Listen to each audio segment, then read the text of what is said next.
Hello, Hyperlinkers. I'm Chris, the community manager for Etheria. I want to give a big thanks to Mary and Michael for giving us such a detailed introduction to Etheria for our viewers. I'm here with the game director and three amazing content creators, Zoxus, Sean B, and Vulcan, to discuss some big topics you guys are most excited about. Before we start, let's get some introductions, starting with Jack. Hello, Hyperlinkers. This is Jack, the game director of Etheria. The whole team have been working on this project for more than 3 years, and we are so excited we are about to launch. So hope you enjoy tonight's show. What's up, everyone? I'm Zox. I've been basically, covering every single beta that this game has had, bringing you guys tier lists, not only from global, but also from the CN side. I'm just really hyped to see all the things that you guys are going to be able to experience. Hi everyone, I'm Sean B. I've been making content for turn-based RPG for many years now, and I came across Etheria recently, and I am blown away by how good the game looks, and I'm so excited to try the game out in the official launch later this year. Hey guys, I'm Vulcan. I've been creating content for 5 to 7 years now. I really love turn-based games. It's a genre I've been really fond of, especially the ones where you got some competitiveness in it. In the last beta for Etheria, I managed to finish rank 1 in Arena, so it's safe to say I tried pretty hard in that beta, and I've been hanging out for the release since then, so definitely looking forward to the release of the game. Welcome, everybody. First, I want to hear your thoughts. So after watching this new live stream, what stood out to you guys the most, and what are you most curious about? With Jack here, I feel like it's the perfect chance to ask. Well, thanks, Chris. I guess I'll go first. So I've been basically, like I mentioned before, covering Etheria since the very beginning. Basically looking for new character reveals, making videos on anything, basically a new unit, and anything that basically is fresh coming into the game. With that being said, I'm actually really curious. Since it's been about 2 months since the beta, and really honestly since we had the test, we've seen a bunch of brand new characters come in that beta. How did the Etheria dev team manage to design and build so many new heroes in such a short time? Could you share a bit of your character design philosophy? Yeah, sure. Of course, first, thanks, Docs, for supporting Etheria for the long time. And we are a big fan of your channel, and you make really great content. And back to your question. So because we are a strategy turn-based RPG, so the character is really a fundamental pillar of our game. So our first goal is to create as much as characters with diverse and identity. So we put a lot of resource and in this aspect.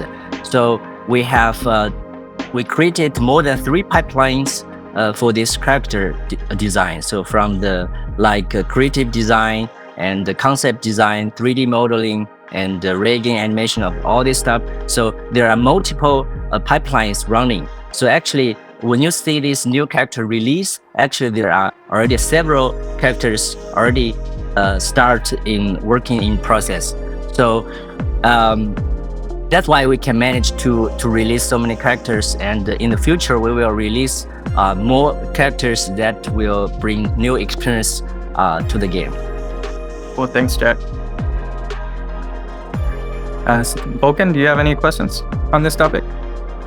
Hey Jack, first of all, thanks for having us on. I really do appreciate you getting us involved. I've loved the little chat we had beforehand, getting to know you. I'm really excited about what you can bring to this game and to the players as well. Now, obviously, I played pretty hard through the last beta, thoroughly enjoyed myself, and there was already a lot of content in the game from that point there, but you do have a bunch of other content still to come as well that you've released. What's the plan on rolling out all the extra content? Is it all going to be there at launch? Is it going to drip feed in so people aren't overwhelmed? What's the general idea of releasing content and the philosophy around that? Okay. First, thanks for joining us today, Vulcan. And it's quite impressive you make in the last beta. So it's quite impressive. And back to your question. So actually, we are not blindly to add more features, add more systems that to bring to our game, because that will make players just busier and busier. But because we are a strategy turn-based game, so create more diverse of the builds and the strategy and the different game experience is our goal. So you can see from our game, we divide our system into 3 parts. You have daily challenges that you can grant your resource to upgrade your heroes, like the modules and shells. And we have the trial challenges that you can have the more difficult challenge to test if you have a good enough build and that. And there are the third part is events. Events, when we add more new events, it's just to create new experience and with different experience and different gameplay. So this is the basic 3 parts. Of course, we also have 2 parts is the union, right? The union is the social part, and you can play with other players. And the last part, of course, it's one of the most interesting part of the Ethereum is the PvP part. We have its arena, we have RTA, and you already see in this live stream we introduced another new mode. It's a light tournament. So we just also want players to not only enjoy PvE content but also PvP content. So these are the basic framework, and I think it's almost the complete framework of our design. So in the future, we just based on this framework, we will introduce more the event systems and the new challenges. So that being said, so we are ready. So the game framework is ready. So that's why we're about to launch the game. So I hope everybody is excited and looking forward to it. Thanks. Yeah, super exciting. Awesome. Wow, there are like so many things that he mentioned there, especially the PvP part where I'm like super excited about, because I know we're all here for that competitiveness in this game, right? But then I also noticed that beside the RTA part, there's also this thing called the Fearless Arena. Like, what is that? Like, how's that different from the RTA that we have in the game? Yeah, I think we already teased a little bit in the introduction. So, usually a game in this market or in this genre, we have the traditional arena. That means it's you fight with other players' build, and we got RTA, right? You have real-time arena, and you match with another player. And usually this kind of games also runs a tournament like we did before. We have already held several tournaments, even in the beta test. But the thing is, a tournament is very exciting. I think, Zox and Sean, you had a very interesting match, right? So in the last tournament. But it's always limited. So last time we only invited 16 players. But it's fun, and we want to bring this exciting esport experience to wider audience, so the players, more players can join and experience that. So that's why these ideas coming out. That's why we put this Fearless Arena. Actually, it's a light tournament and in-game. It's an in-game tournament you can play in the weekends. So there we will match 8 players, and it's a tournament. And after 3 or 5 matches, there's a champion. So we hope it's a brand new experience. I never had see this kind of system in this genre. So we hope it will bring a brand new experience to our players. Yeah, I think that one's going to be a big hit with this game, and I'm super excited to see it in motion. So thank you, Jack, for the additional insight. Transitioning into the topic of balance, strategy, mechanics, it's clear that we put a ton of effort into both PvE and PvP. Since you 3 guests here are super experienced with turn-based RPG genre, are there any concerns you have about Etheria or anything you're particularly curious about? You can ask Jack right now, right here. Yeah, so for me, I'm probably going to talk for a little bit on this one because this is something that I'm really passionate about. And I think with Etheria, between the module and shell system, it's got something very unique that we haven't really seen before in these types of games, where there's two big things. First of all, a shell for me, when I jumped into the game, is sort of replaced what you look at in some other games as the weapon, which I always hate summoning weapons on a banner. There is nothing worse than that for me. Whereas in this game, the shells, which once again, they're actually really cool, like pet type things, but they fill that role of a weapon from other games. They're farmable, so you can go ahead and farm them. And then you have a module system where both your quote unquote gear and your shells have different sets that they can get, and then reaching so many of these sets give you set bonuses, which is a really cool way to integrate getting different set effects, where normally in a game it's just like have 2 of these pieces, have 4 of these pieces, whatever it is. So I thought that's really interesting, the module system with the shells combined with more customization than I've ever seen before, with you've got 3 slots of your modules that can all have the same stats. So you can have like 3 crit damage pieces if you want. You can have 3 HP pieces if you want to go super tanky. There is no speed main stat on them. There's a lot of things where the game has done a bit more customization than what I'm used to seeing. And I just want to hear from you, like why you went with that path and what was the philosophy behind it. Yeah, that's really a good question. I think also this gear system, and we call it matrix system, because with the matrix you put shell and the module together to get these matrix points to have a fully built, of course, with your animals, your character. So I think this whole system is one of our most satisfied design in our game, because before this setting, this design, we have 3 or 4 other solutions or approach, but we still think it's not there. And of course, we can reference other games. There are a lot of games on the market which can just take one we think are good, okay enough, and we just take it and do a little bit adjustment. But during the very early stage, we just think it's not right. It's just too similar with others, and there's no fresh experience. And we also found the builds is quite limited. You go after you play a while, it's preset. You can only follow this kind of ways. So we think about how could we improve this thing, because back to our goal. Our goal is to want to create a diverse and so rich combinations or builds of the strategy. The player, even the play style of the players, they can choose their own way. So when we come up with this solution, when we introduce this matrix with shells and the modules, I think we find this solution.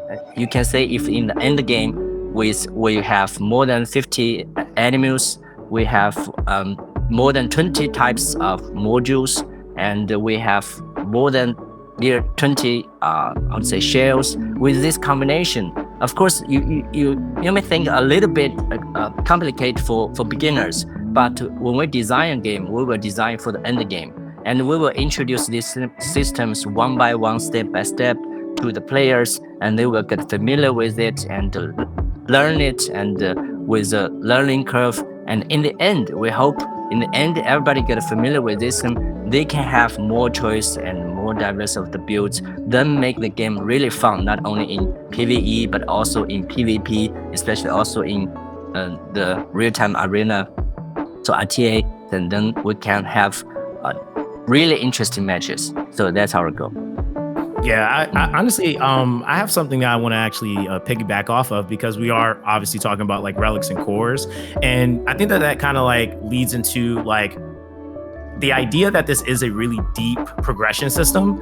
And I guess that kind of was like one of the things I was wondering was, you know, how exactly were you guys going to approach basically trying to maintain, you know, basically the balance between character variety and the strategic diversity in combat?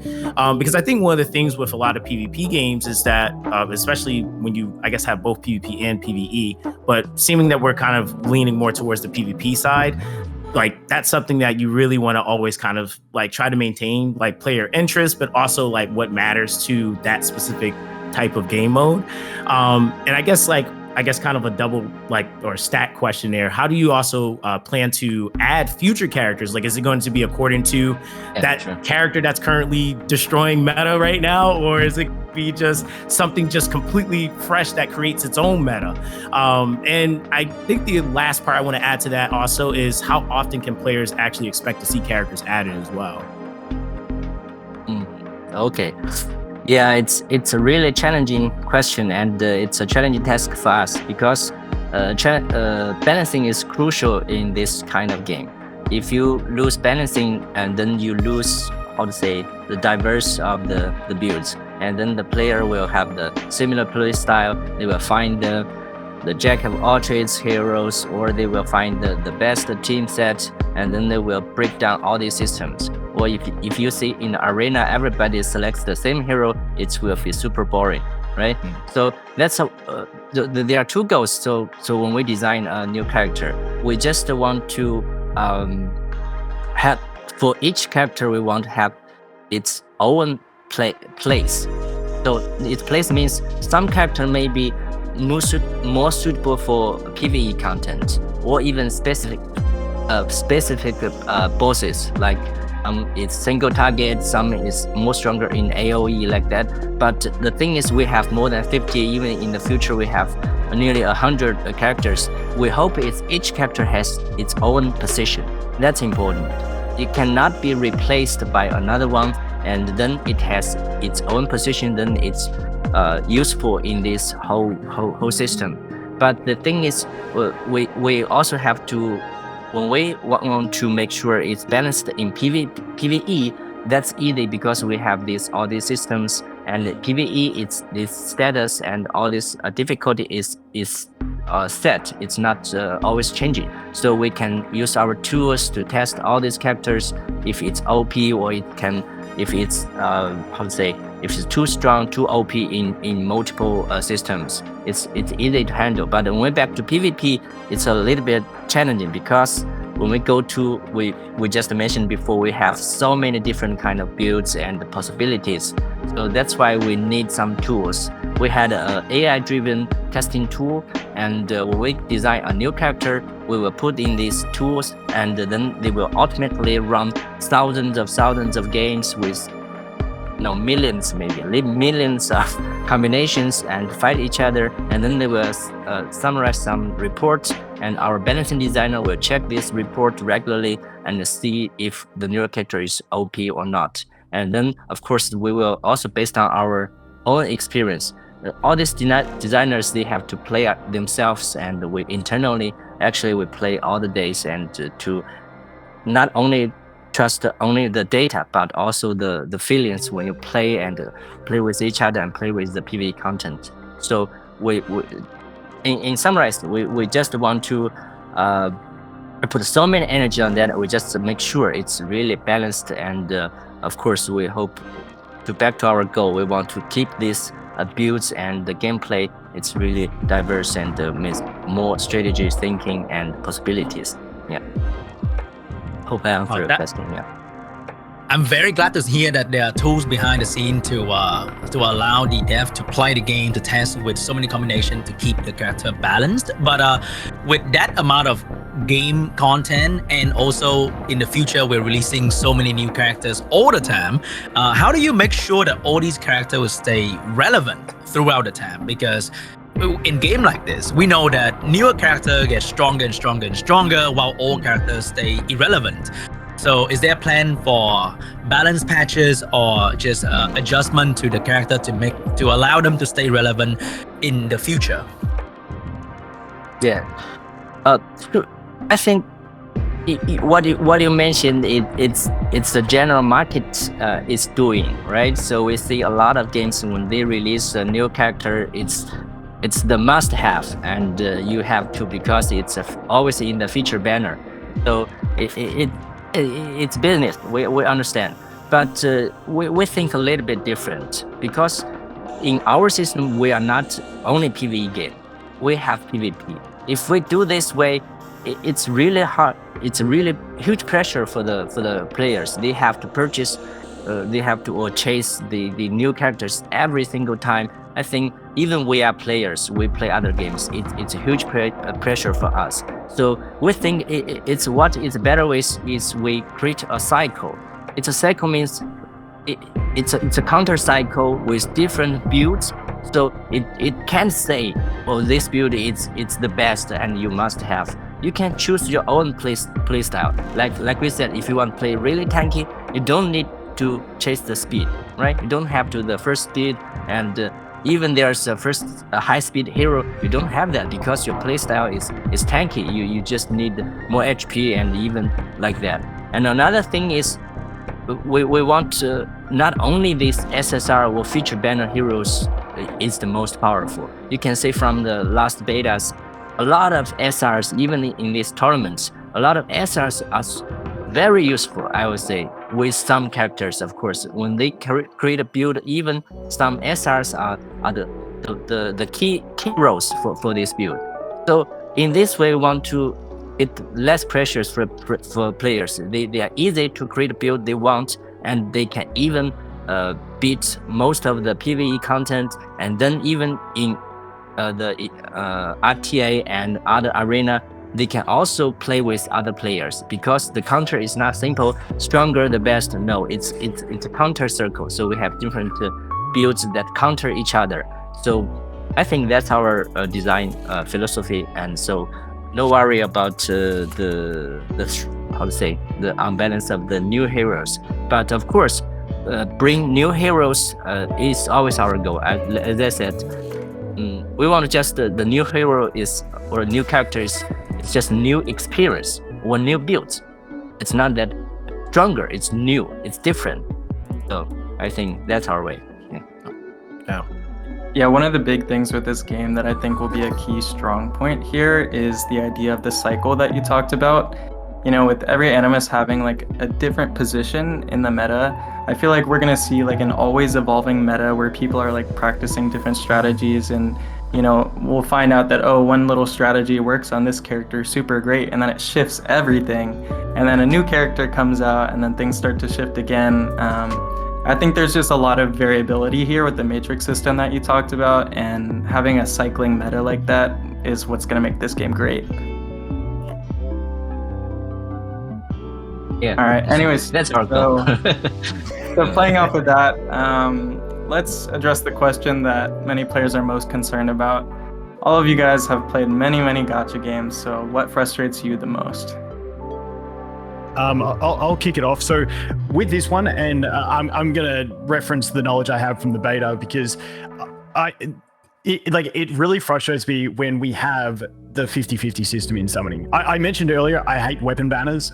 They're not in the game. Fantastic. Let's go farm that stuff. That is perfect for me. But with the 50-50, I noticed that when we have, I thought it was a very interesting system. When we have the rate up banners, at least in the last beta, I can't remember the exact numbers, but we had the new character, they get their rate up banner.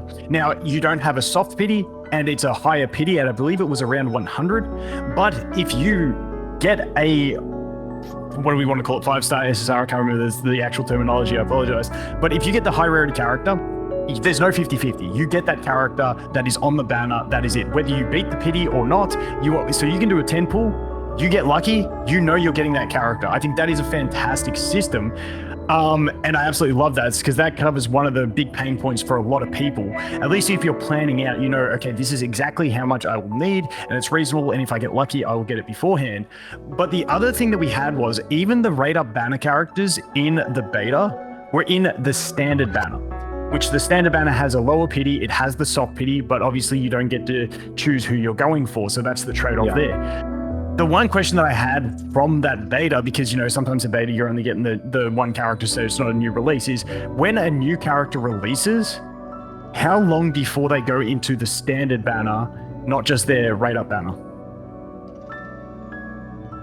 Okay, so because we are still a gacha game, gacha is one of the also interesting and exciting part for this kind of, because you always got there's exciting and there's hoping really want the characters you really want. So we are players. When we do this, we are not just as developers, because when you are developers, just think of business, the KPIs. We have to do this, we have to do that. But most of our developers, they are also a huge fan of this genre of turn-based games and gacha games and JRPG, of this kind of stuff. So when we design this crucial part, because it's talk about monetization, right? We are a business company. We have to make sure this game can run continuously, and we can then the revenue we generate can support our future development. But again, back to our player experience, we are also frustrated.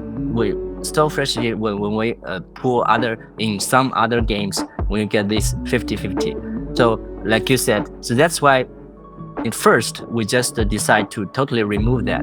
But when you get the feature banner, you will guarantee it's the characters in the banner. There was no 50-50. And back to your question, if there's a new character introduced, and from the very beginning, when we launched this new feature banner, the feature character already in the standard banner. So there you don't have to wait, and you don't have to worry about when this feature banner is gone. You cannot get this character anymore. You will need to wait 6 months or 3 months like that. No, this won't happen in Ethereum. So at the very beginning, you can pull up these characters, and it's in standard banner, including light and dark characters. You know how this rare, including. So I think when we play this genre, you know how rare that, and so it's a big decision. We put these characters in this standard banner. Yeah, love it. That's huge. Like, that's insane. And I think I also noticed that when I was playing the beta, I think the cost of summon, I felt it was a bit lower than usual. Is that a thing in this game? Yeah. Oh, yeah. I forgot to mention that. So back to these things. So what we think, another thing is, it's just about 50-50. It's just it's what you say. It's a setting. It's a design. But actually, the thing is behind that is it's also you're pricing your game. So we generally think it's just in this market, it's just too expensive. As a player, as ourselves, when we play this game, it's too expensive. You have 50-50, then you have this duplicate system, right? You need to pull 5 or 6 times to get a full character.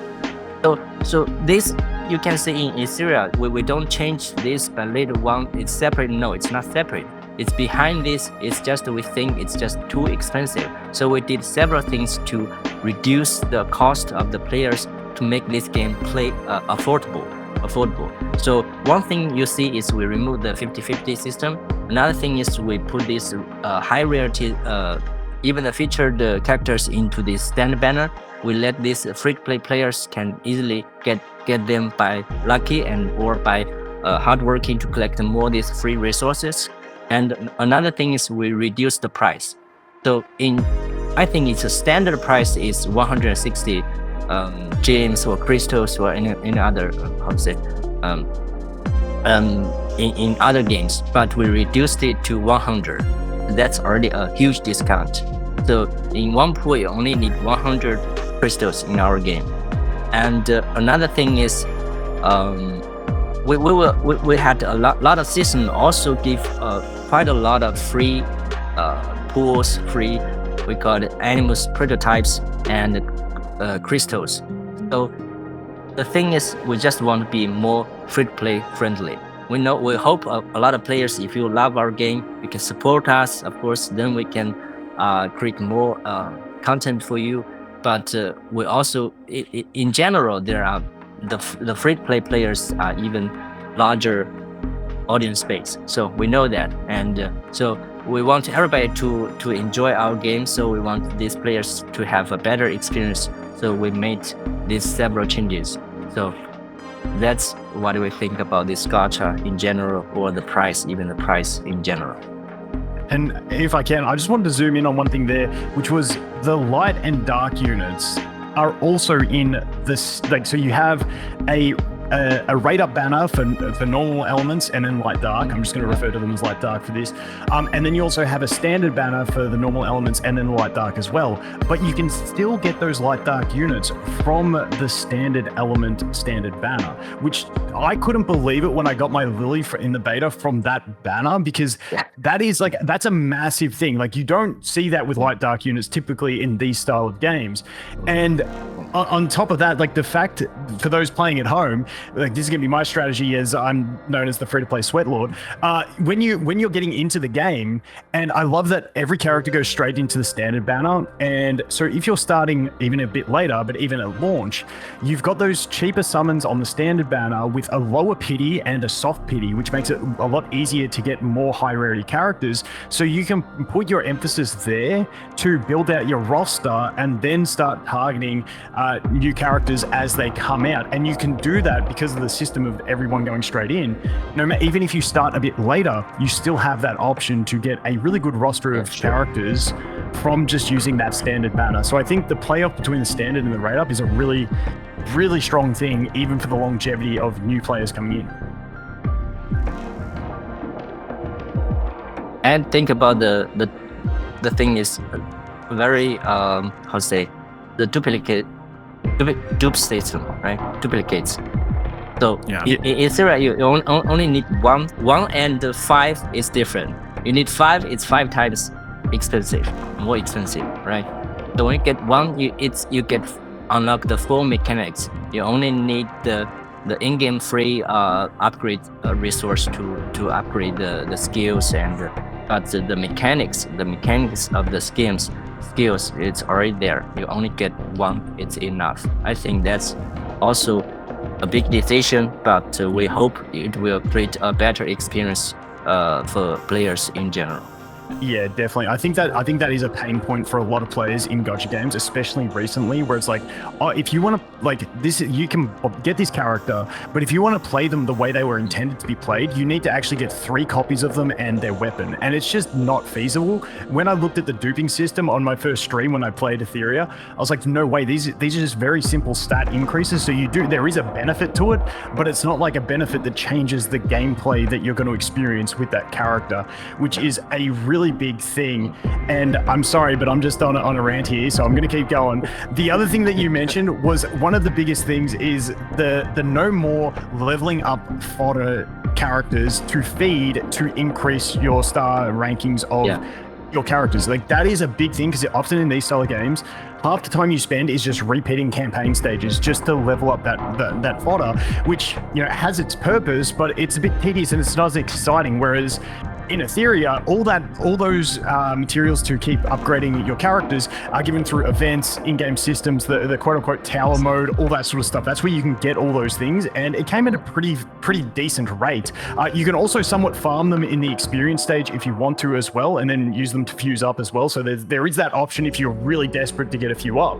But in general, the income felt pretty good of them, and it just means that when you're actually spending your stamina in-game, it's always going to be something exciting. Either you're going for modules or you're going for shells. And for me, when I play these style of gacha games, that's almost as fun as summoning a character, is seeing if I got that, you know, that god tier piece of gear with the 4 optimal substats, you know, and stuff like that. So I think it just makes the general daily gameplay a lot more exciting, because that leveling up in the campaign stages is now sort of removed from the game. Yeah. This I want to add 2 more sentences, because I think this is the duplicate system, and for this, how to say, you don't have to have this feed other characters to other characters.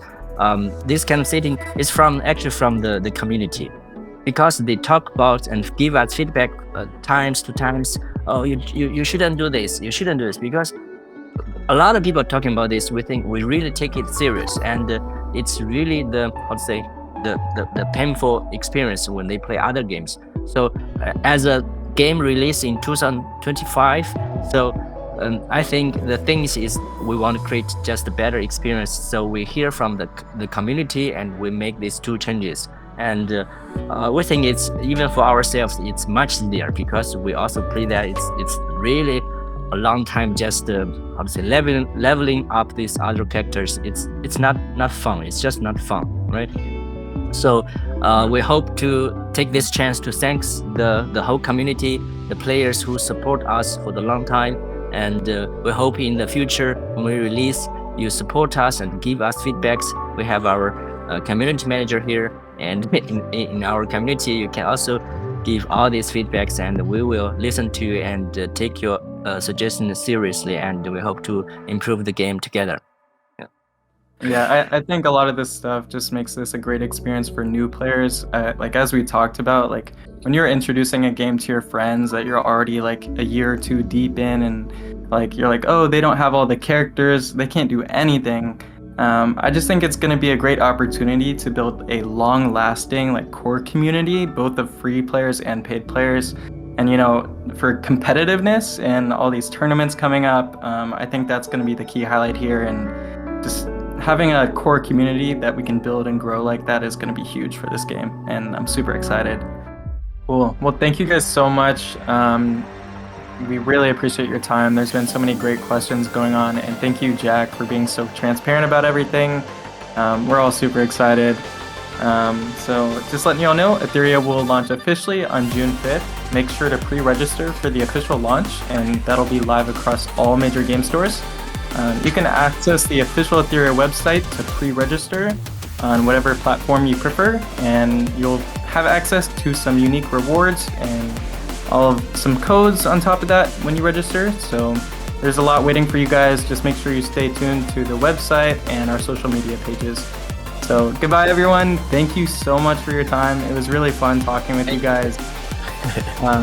See you in Etheria. See you.